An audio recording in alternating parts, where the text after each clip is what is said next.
Alors, si on résume notre entretien d'aujourd'hui, vous dites que les discours de l'adhésion de l'Arménie à l'Union européenne, ce sont des illusions. Oui? Alors, c'est surtout pour le fait que de toute façon, moi, je ne crois pas qu'ils vont vous prendre, tout simplement. Pas dans le court terme. Mais après, extrêmement compliqué d'imaginer qu'est-ce qui va se passer dans 2 ou 3 ans.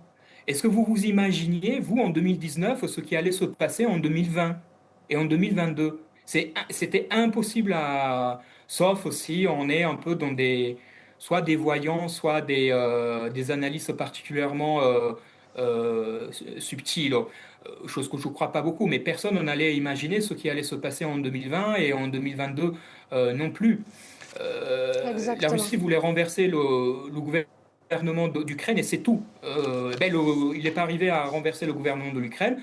L'Europe, la plupart de l'Europe et les États-Unis et d'autres pays aussi sont intervenus pour les soutenir, tandis que vous avez le reste de la planète que d'une manière ou d'une autre soutient, parce que quasiment toute l'Afrique soutient la Russie. Donc on n'allait pas imaginer qu'est-ce qui allait se passer par la suite. Et l'Arménie se retrouvait là un peu au milieu et se retrouver au milieu. Donc aujourd'hui, le grand enjeu de l'Arménie, c'est pas tant chez qui je vais, parce qu'à mon avis, l'Arménie, si vous voulez, peut avoir un bon positionnement, c'est vraiment de faire de la bonne diplomatie, c'est-à-dire ne pas faire partie de l'Union européenne, mais garder un pied dans l'Union européenne, chose qu'elle a déjà faite, c'est-à-dire renforcer les liens avec l'Union européenne, avec des liens de partenariat garder des excellentes relations avec l'Iran, indépendamment du régime en place. Il faut arrêter avec cette histoire de oui, mais régime change, ça c'est les Américains qui veulent le régime change. Garder des bonnes relations avec la Russie.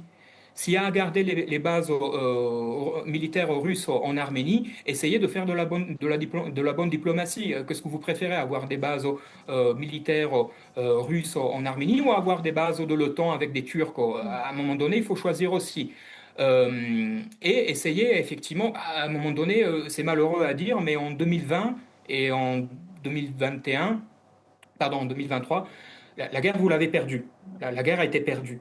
Donc là, il faut faire de la bonne diplomatie, chose qui n'est pas vraiment très au top en ce moment à ce qu'il paraît, et éviter que les, que les projets de connexion entre la Turquie et le Nakhitchevan et l'Azerbaïdjan fassent de l'Arménie juste un hub dans un axe pan-turc. Attention, parce que l'Union européenne, dans le paquet d'aide qu'il vous a donné récemment, il y a aussi de l'argent pour rénover les infrastructures arméniennes et en créer des nouvelles pour justement créer cette conjonction.